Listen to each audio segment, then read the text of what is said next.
Merhaba. Şimdi sizlerle Sorun Söyleyeyim videosunda en çok beğeni alan soru ve konu hakkında konuşmak istiyorum. En çok beğeni alan arkadaşımız Simay Fındık. Sorusu: düşünceyi nasıl hisse çevirebiliriz? Sizin deyiminizle vecid hali nasıl yaşanır? Sorusunu yorumlara yazmış ve 49 kişi tarafından beğenilmiş. Öncelikle katkılarınızdan dolayı hepinize teşekkür ediyorum. Ayrıca Simay arkadaşımızın sorusu için ona içten sevgilerimi yolluyorum. Düşünceyi nasıl hisse çeviririz? Vecid hali nasıl yaşanır? Daha önceki videolarımızda, kuantum alan videosunda, öz videosunda bunun nasıl olduğunu anlatmıştık. Ancak bu soru bağlamında size tekrar anlatayım. Öz, bildiğimiz üzere var olan her şeyi kapsayan, içinde sonsuz potansiyelleri barındıran olasılıklardır. Her şey ondan var olmuştur. Ve her şey her şeyi ondan var edebilir. Bizler de yaşam süreçlerimizde realiteyi ondan var eder ve yaşarız. Çevremizde görmüş olduğumuz, insan diye algıladığımız, ev diye algıladığımız, hayvan dediğimiz, bitki dediğimiz, dağ, taş, toprak, çiçek her ne varsa özden vuku bulmuştur, tezahür etmiştir ve deneyimlenmektedir. Peki bizler neyiz? Hepimiz özün içinde özle aynı olan öz kişilikleriz. Benzetmeyle anlatmak gerekirse bir okyanusun içindeki su damlaları olarak algılayabiliriz kendimizi. Mikro su damlasıdır, makro okyanustur. Ancak birbirinden ayrı ve farklı değildir. Tüm bilgiyi, tüm varoluşun geçmiş, gelecek, şimdi de olan bütün bilgisini içeren bir yapıya sahiptir. Ancak mikro düzeyde, yani sınırlı bir çemberin içinde bu algıyı yaşadığımız için makro dengeyi algılamakta zorlanırız. Bu neden kaynaklanır? Zihin dediğimiz yapı, yani beynimizin içindeki doğduğumuz andan itibaren bu bedende edinmiş olduğumuz bilgiler ve deneyimleri kaydeder. Ve biz sadece o bildiğimiz, deneyimlediğimiz bilgiler doğrultusunda bir mantık yürüterek bütün varoluşu o şekilde algılamaya ve anlamaya çalışırız. Dolayısıyla sınırlı zihnimizde sınırlı yaşamsal fonksiyonlarımızla yaşamı idame eder, algılarız ve ifade ederiz.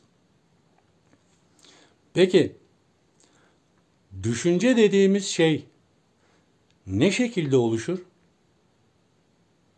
Düşünce bizim zannettiğimiz gibi beynimizde oluşmaz. Beynimiz düşünce üretmez. Beynimiz düşünceyi alan, kaydeden ve zihin dediğimiz mekanizmanın içinde bize bir takım mantıklar yürüterek yaşamı ifade etmemize sebep olur. Düşünce özün düşüncesidir. Her yerdedir ve her bilgi her birimizde mevcuttur. Bu bitkide de mevcuttur, insanda da mevcuttur, hücre yapısında da mevcuttur, havada da mevcuttur, toprakta da mevcuttur. Hepsi bir ve aynı yapıdır. Hepsinin ana yapı taşı aynıdır. En küçük ölçeğe indiğinizde farklılıklar olarak algıladığınız her şeyin ana temel yapısı aynıdır. Bir ve aynıdır. Biz bu bedenin içine kendimizi küçültüp, sıkıştırıp bindiğimiz bir araç olarak düşünün. Ve bu aracın içinde sınırlı bir şekilde ifade eden sonsuz, sınırsız bilgiye sahip birer varlığız. Düşünce, kuantum alan videosunda anlattığım şekilde hipofiz bezimizden, ilk önce aura alanımızdan hipofiz bezimize gelir ve beynimize girer. Bu saf düşüncedir.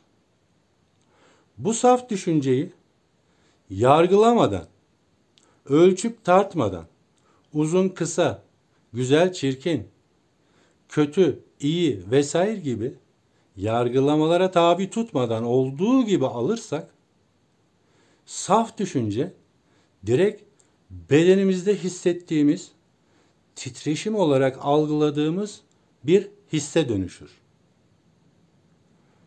Bunu nasıl yaparız?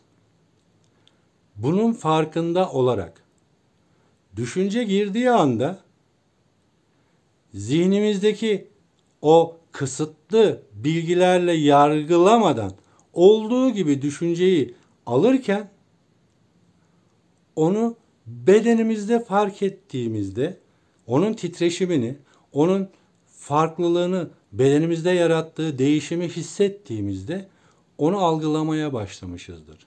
Ve o anda hissetme duygularını yaşamaya başlamışızdır. İlk başta bu şekilde olur. Elinizde karıncalaşma olur, beyninizde karıncalaşma olur, ayağınızda, sırtınızda yanma hissi olabilir, uyuşma hissi olabilir, genişleme hissi olabilir, hafifleme hissi olabilir. Çok farklı şekillerde, farklı duyularla hissedebilirsiniz. İlk başta böyle başlar.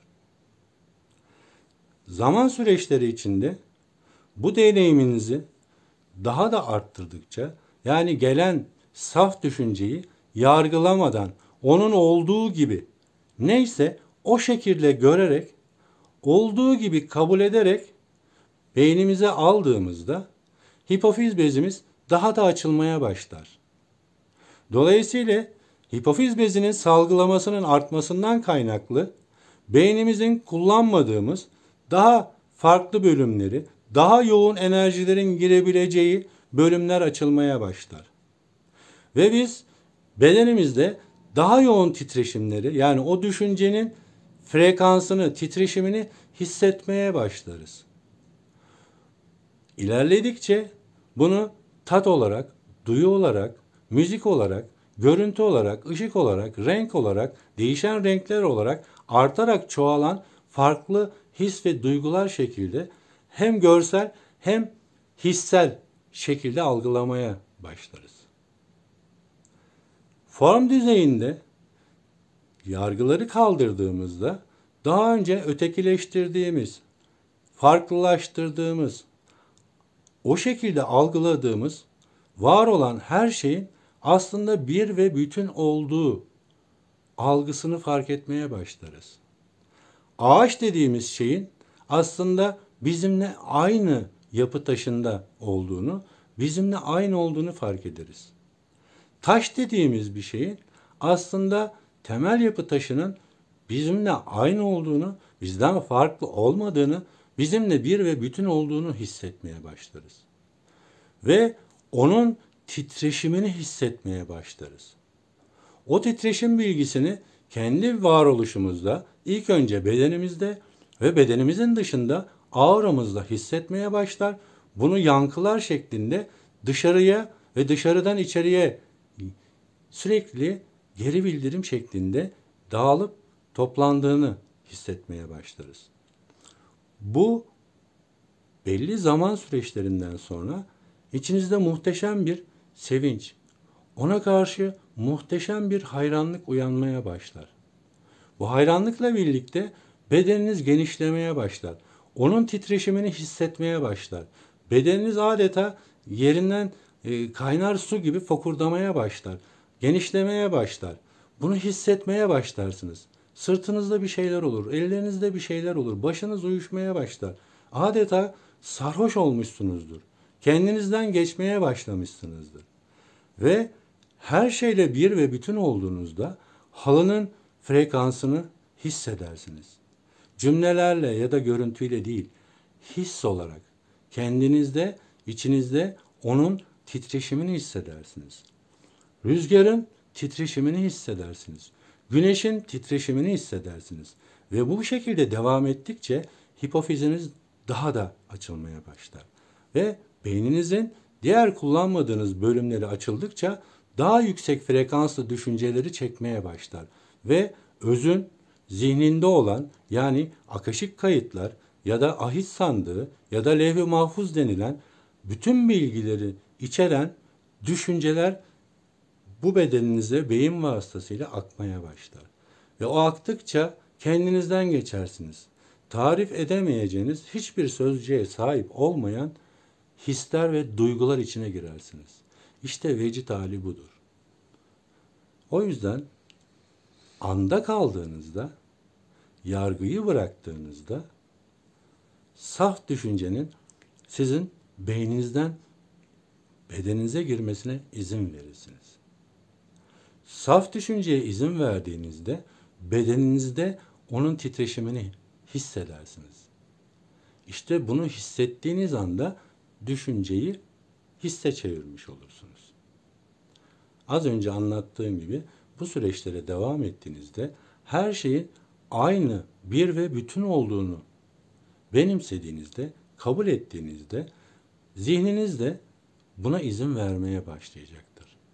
Sınırlı kapasitesi genişledikçe o da buna evet diyecektir. Ve daha yüksek düşünceler, daha saf düşünceler geldikçe bu artarak çoğalan bir yapıda ilerleyecektir. Ve sizin vecid haliniz gittikçe daha da yoğunlaşacak, daha da kendinizden geçeceksiniz.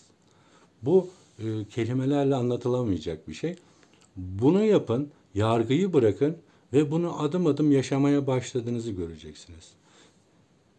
Tek yapmanız gereken şu: herhangi bir düşünce geldiğinde onu kesinlikle yargılamayın. Bırakın beyninize girsin. Zihninize girsin.